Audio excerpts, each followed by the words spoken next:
Hello, hello. Welcome back to another one of our presentations with midwives around the globe, talking about the global pandemic and the midwifery response. Today we have the great pleasure of bringing in a midwife who practices in Florida, but is actually from Puerto Rico. So I'm so excited to add her on. Let's see, she just has to click the request to join button and then we'll include her. So welcome to everyone who's just joining. My name is Augustine. I'm a midwife. Most of you know me.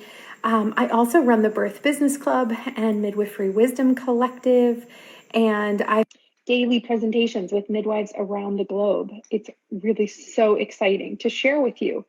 So today, here we are. Hi. Hello. Hi. How are you? I'm so glad you made it.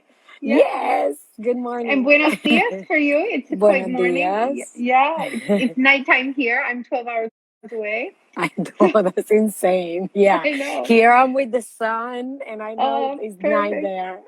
It's beautiful there.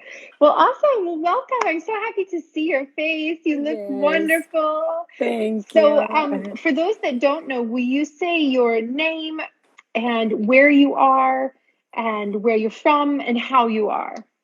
Great. So my name is Zul, Z-U-L, and the name of my practice is Midwifery. I am from Puerto Rico, and I spent the last 12 years in Los Angeles, California, and then the last 2 in St. Petersburg, Florida. That is a city right next to Tampa. I gotcha. How exciting. And so how are you right now? How are you feeling? How are things? I'm good. I feel like just like the community, we midwives go with a lot of feelings. Like I think that is by the day. Every day you can have like 10 feelings at the same time.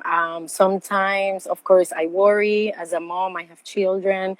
As a birth worker, so I have the feelings of, that we're like, okay, we're here to serve the community. We're doing a great job.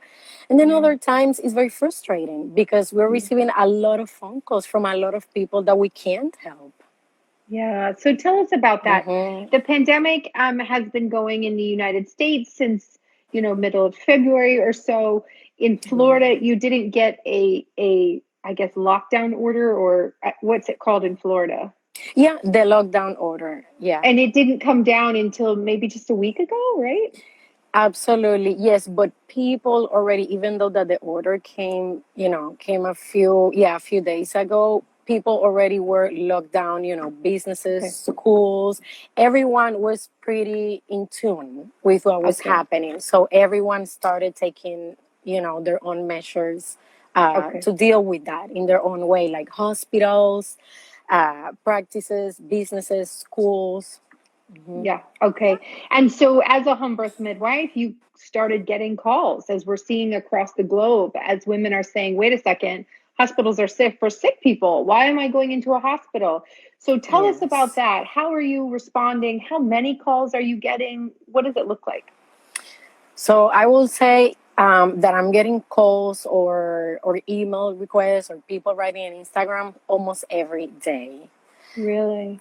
Yeah, and in my case, at least in my case, it's a little bit frustrating. Like I say, sometimes frustrating, sometimes no, because I knew, for example, I'm a community midwife, so I have a solo practice, and I'm also a mom of 2 children. So for me, right, to have a right balance in my life, I already, before I opened my practice, I decided I'm only gonna see 2 home birth families a month, maybe 3.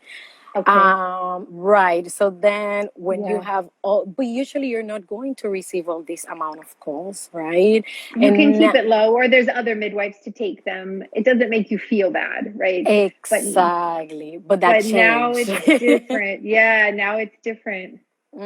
So that changed. So I'm receiving calls from, and then that's one thing. The other thing is a lot of late transfers, people that are 36, 37, 40, 41 weeks.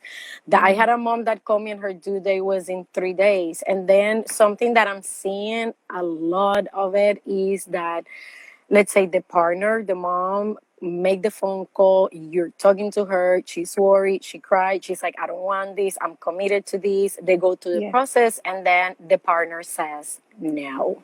I do not feel Oh, comfortable. And that I'm seeing a lot. And it's very oh, emotional and it's very hard because, we are in a situation as midwives, we believe that is every person's choice to choose the location of their birth.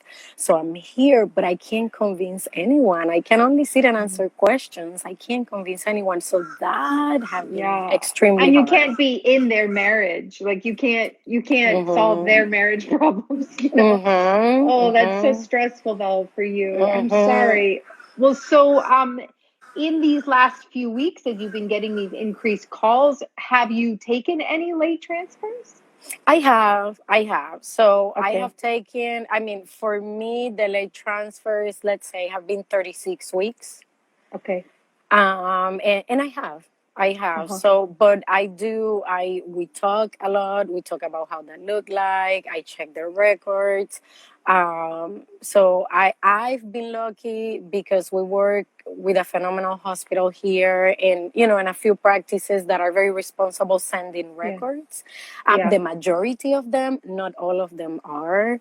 Yeah. But yeah, I have, Good. especially like I mean, I take everyone. I love everyone, but Yeah. especially a lot of Hispanic people that are very Yeah. scared, Yeah. that don't understand how the situation work here. Because what happened in Florida, in the particular area where I'm living right now, is Yeah. that a lot of Puerto Ricans came after the hurricane.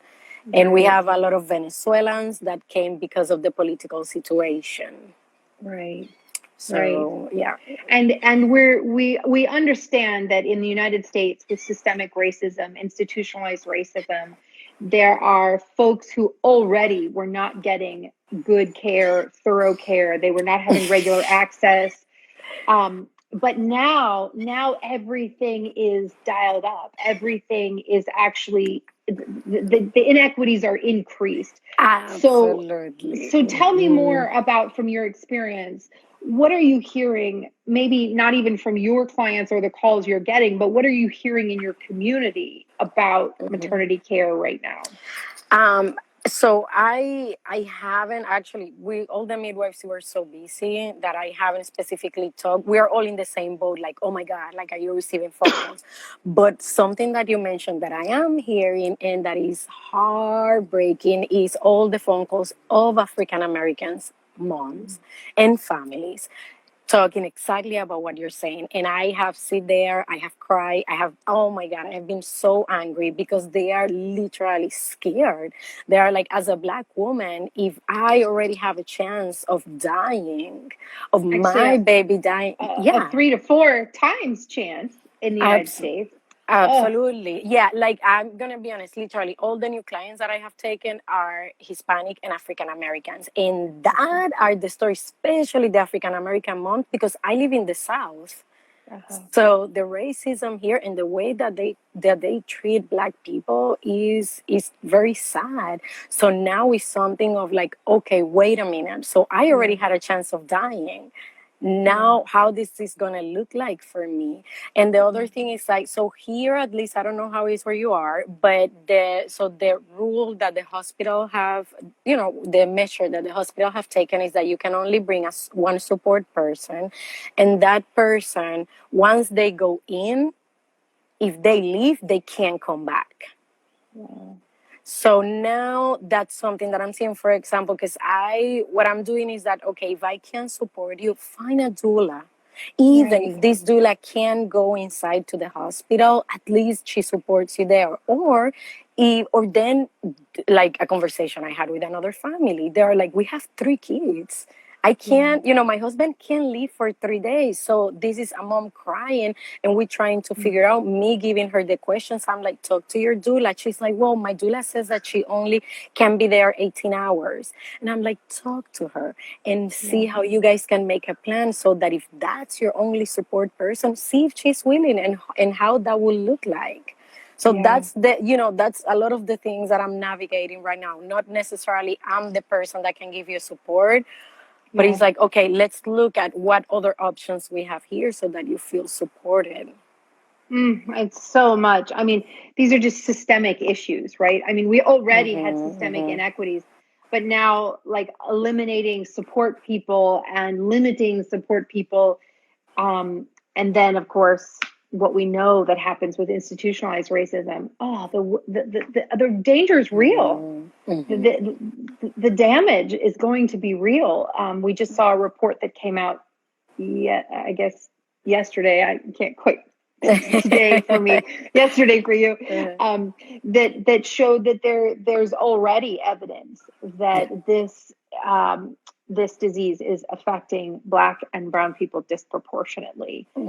So I'm going to put you on the spot a little bit here because I want your wisdom, and I think you're in a unique position to share wisdom. What would you say to the rest of the midwives around the country that might listen into this conversation? What can we do on the ground as community midwives to try to address this problem? Is there anything we can do? I mean, maybe there's not. To be honest, the most, and we had a meeting with other Black midwives. We all like met virtually. The most that we came to think is honestly recommending a doula. Because a lot of people are saying, oh, we can't recommend a doula because they can't go inside the hospital. No, it can be support, and it can be even, again, if it's being at home with the doula, receiving the information, receiving the education, how to advocate for themselves. And even if the doula drive with them up to the front of the hospital, I mean, of course, you don't have to do that. They can be with them at home. And then if she continue the support after. I've heard of doulas that have been in the phone. I've heard of doulas that have been in the iPad. So I think that will be the biggest advice that I will give to my sister midwives, because I, unfortunately, I know many midwives that love doulas, but I know other ones that they don't, and that they don't always recommend doulas or support them, or, and I feel like this is the moment when we should be making a list of who are the doulas in our community. Who are the doulas that are working? Who are the Black doulas? Who are the Hispanic doulas? And depend who is in your community, the Portuguese doulas, Russian doulas. Like we have a community here that is a Russian community. So I think this is that time, even childbirth educators. Right? It's a lot of people that never thought about taking a childbirth class. But this is the moment where it's like, what can we do? Okay, it may be not look like exactly how the parent or even the midwife, how we want it to look like. But you know what? I think that this is the moment where we all join together as a community and we're like, okay, what can we do? Even if that looks differently. I mean, and how can we do it together? Opinion, right? How can we do it together? Absolutely. I feel like that's what I'm doing right now. Like I've had a few doulas that I trust, and when people call me, I'm like, okay, I would love for you to have a doula. I'm actually have paid for certain doulas, certain families that can't afford a doula, and they work with me, and I'm like, you know what? Within my fee, you're gonna get a doula. Wow, that's so great. What a commitment. You have such a commitment. I can see it in your face and your heart. It's so beautiful. Well, so do you have colleagues in Puerto Rico who are telling you what's going on there? Can you give us any report about what's happening there? Yeah, so we have a group in Puerto Rico. They have the best midwives. It's a beautiful group of people. So we have a Facebook group, and we also talk to each other.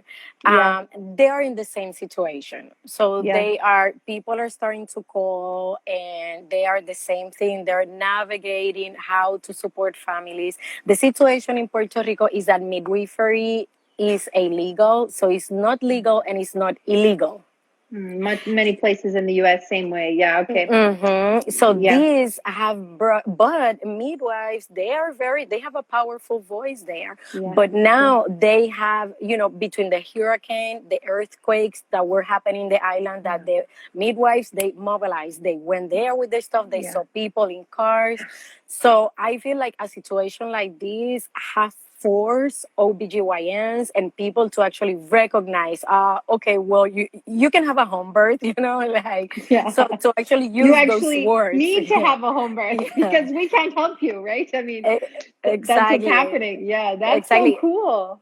I mean, Yeah. some of them, other ones no, but I Yeah. can tell you for sure that the community now is as a Yeah. community saying, okay, let me find a midwife. And that's amazing because we have a That very is amazing. conservative, yeah. And we have a very conservative community. So I feel like now, this is my humble opinion, like I have been given like a permission to be even more open with this. Yeah. Yeah. Yeah. And not just I this, love that. again, yeah, all the things that have happened in the island the last year. Yeah. But Yeah. yeah. Mm-hmm. It's just like one thing after another, right? I mean, my gosh. Mm-hmm. Do you have a sense if the midwives in Puerto Rico have the supplies they need? So some of them do. I know they're amazing and they work together as a community. Some of they do, but even like with me, like for example, I have to order, and I'm in the US. I was going crazy ordering supplies for the next 6 months or for the next 3 months because already there were literally a lot of things that you can't find.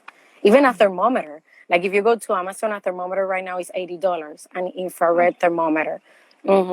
So they are, yeah, they are figuring it out how they can find and share like supplies with each other. But as far as I know, they have supplies.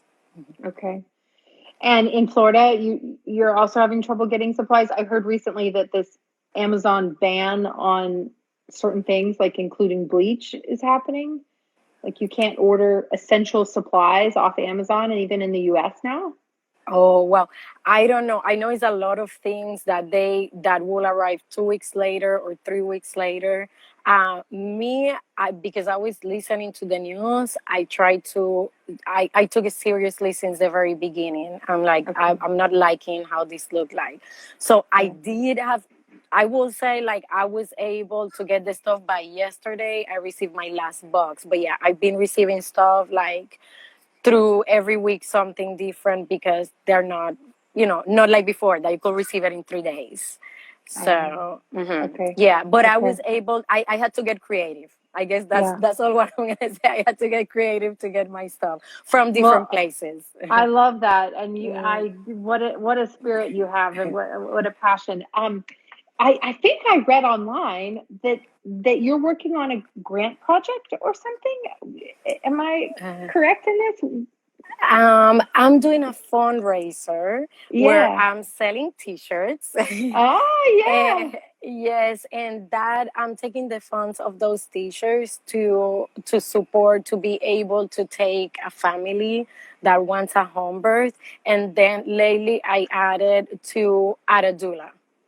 So, like, if I'm able to provide the money to pay for a doula, I'm doing that. And it's two doulas that have been amazing. And I'm not able to pay the full fee, but they're like, okay, I give you a discount and I'm okay with that too. So, yeah. yeah. Amazing. Because Well, here in Florida, will yeah. you send the link of where people can buy this, and we'll put it in the show notes Yes. for today's talk, and we will help support Okay. that. Oh, that will be amazing. Thank you so much. Yes, I will, Augustine. Okay, Yes. good, good, good. Well, I know that your community is really depending on you. It's really incredible what you're doing, um, in connecting people and in trying to serve a really undermet community there. Um, Thank you. Before we sign off today, do you have any words of wisdom or advice or anything you would share with the midwives around the country? I think everyone is just really hungry for leadership and for positivity and for connection. And so I've been signing off these conversations with this question, saying like, how can you pep talk the midwives around the country, in any country really, because we have an international audience. Mm. Wow. I want to say first we have this is a moment where we have to keep our spirit strong and our mind strong, because we're gonna be faced with a lot of decisions that are gonna look very different now. I haven't done my. I'm waiting for my first birth this week after the virus, And I'm already concerned about how a transfer is going to look like now.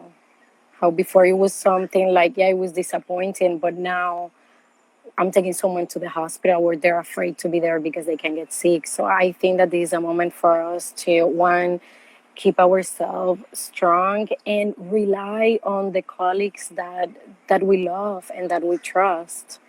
Yeah, I think that that's the only two things that I'm doing. Like this is the moment where we really become sisters, midwives, like family to support each other. Because now the support, now we also need, that a doula, like another midwife that is our midwife or our doula.